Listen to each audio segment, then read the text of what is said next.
Second इसका देखते हैं। हम देख रहे थे एजुकेशनल रिसर्च का क्लासिफिकेशन, तो उसको दो भागों में बांटा गया था।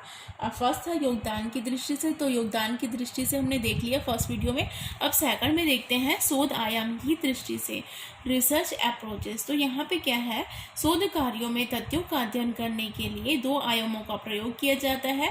तो जो शोध आयाम की दृष्टि से क्लासीफाई किया गया है, टू अप्रोचेस में दो भागों में डिवाइड किया गया है। फर्स्ट क्या है, लॉन्गिट्यूडनल अप्रोच था और सेकंड है क्रॉस सेक्शन अप्रोच। तो हम देखते हैं लॉन्गिट्यूडनल अप्रोच क्या होता है। तो जो लॉन्गिट्यूडनल शब्द है वो क्या किया गया है, वनस्पति विज्ञान से लिया गया है। जब हम क्या है, किसी पौधे का जब हम अध्ययन करते हैं तो हम क्या करते हैं, बीज बोने से लेकर फल आने तक हम उसका क्या करते हैं, अध्ययन किया जाता है। तब उसे अनुदैर्ध्य आयाम या लॉन्गिट्यूडनल अप्रोच किया जाता है।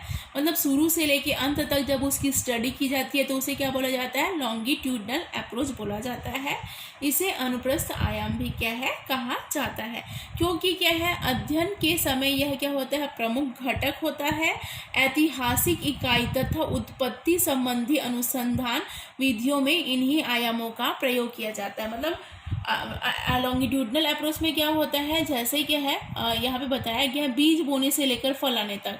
तो उसी प्रकार जैसे हम लोग एजुकेशन रिसर्च में कोई प्रॉब्लम का हम रिसर्च करते हैं, कोई प्रॉब्लम की हम क्या करते हैं, खोज करते हैं। तो उसी प्रकार क्या है, ऐतिहासिक इकाई मतलब हिस्ट्री में क्या क्या हो चुका है उस चीज़ों के बारे में और क्या नहीं हुआ है, मतलब ऐतिहासिक हम क्या करते हैं, शोध करते हैं, उसके बारे में हम उस प्रॉब्लम के बारे में हम पता लगाते हैं। तथा उत्पत्ति संबंधी अनुसंधान विधियों में भी हम क्या है, इन्हीं आयामों का प्रयोग किया जाता है। मतलब इतिहास से लेके, ऐतिहासिक से लेकर क्या है, वर्तमान तक आते हैं। मतलब उनकी क्या है, शुरुआत से लेके लास्ट तक स्टडी करते हैं कि पहले क्या हुआ था और अभी उस चीज़ के बारे में अभी क्या है, तो उसका क्या किया जाता है, यहाँ पे मालूम किया जाता है लॉन्गिट्यूडनल अप्रोच में। अब यहाँ पे है सेकंड है अनुप्रस्थ आयाम। यहाँ पे क्या है, क्रॉस सेक्शनल अप्रोच। तो क्या हो जाता है, क्रॉस सेक्शनल अप्रोच भी यह भी शब्द क्या है, वनस्पति विज्ञान का है।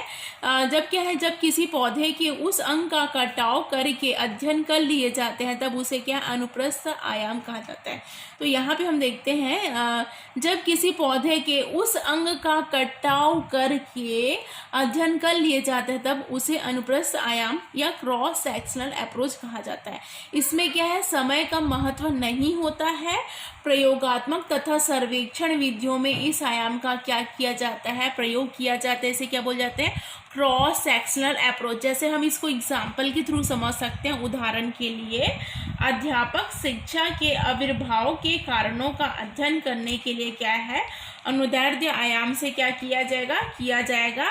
और अध्यापक शिक्षा के नवीन प्रवर्तनों को अध्ययन अनुप्रस्थ आयाम से क्या है, इसका अनुप्रस्थ आयाम का उपयोग इसमें क्या किया जाएगा। मतलब क्रॉस सेक्शनल अप्रोच, मतलब उसमें शॉर्ट में, मतलब उसको शॉर्ट करके इसमें क्या किया जाता है, इसका अप्रोच का स्टडी किया जाता है। मतलब हम लॉन्गिट्यूडनल में देख रहे थे, वहाँ पे क्या है, शुरुआत से लेके अंत तक, जैसे एग्जाम्पल दिया था बीज बोने से लेके फल आने तक। मतलब क्या है, जैसे हम कोई प्रॉब्लम पे रिसर्च करेंगे तो क्या है, उसका शुरुआत से लेके क्या है, लास्ट तक, मतलब उसके बारे में जो हम प्रॉब्लम लिए हैं उसके बारे में इतिहास में क्या स्टडी हो चुकी है और अभी क्या है और क्या नहीं है, तो उसके बारे में स्टडी करेंगे। और क्रॉस सेक्शनल अप्रोच में क्या है, मतलब यहाँ पे है, अध्यापक शिक्षा के आविर्भाव के कारणों का अध्ययन करने के लिए यहाँ पे क्या, अनुदैर्ध्य आयाम किया जाएगा। और अध्यापक शिक्षा के नवीन प्रवर्तनों को अध्ययन अनुप्रस्थ आयाम से क्या किया जाएगा, समझाया जाएगा।